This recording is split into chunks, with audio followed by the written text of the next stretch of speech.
పుట్టింది నీ కోసం, హర్ట్ అయింది నీ వల్ల. నాది ఈగో కాదు వర్ష, ప్రేమ.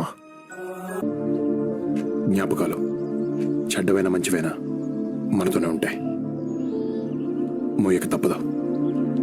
మీకు ఇష్టమైన దేవుడు ఎవరు? కృష్ణుడు. అది మీ కాస్టా? దేవుడు క్యాస్ట్ ఏంటి నాన్న? దేవుడికే కాస్ట్ లేనప్పుడు ఆఫ్టర్ ఆల్ మనుషులు మనకెందుకు అంకుల్? ప్రేమించుకున్న ఇద్దరు విడిపోతే వాళ్ళిద్దరు మాత్రమే ఏడుస్తారు.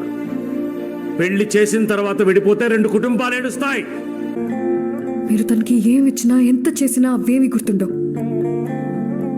ఏమి ఇవ్వలేదో అదే మనసులో ఉంటుంది.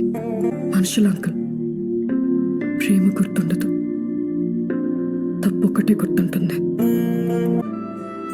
మనతో కొందరు ప్రేమను నటిస్తారు, కొందరు కోపాన్ని నటిస్తారు. కానీ కోపాన్ని నటించే వాళ్లే మనల్ని ఎక్కువ ప్రేమిస్తారు. అప్పుడెప్పుడో నన్ను రాముడు అనుకోమన్నావు, అట్లీస్ట్ ఇప్పుడన్నా నా సీత అవుతావా?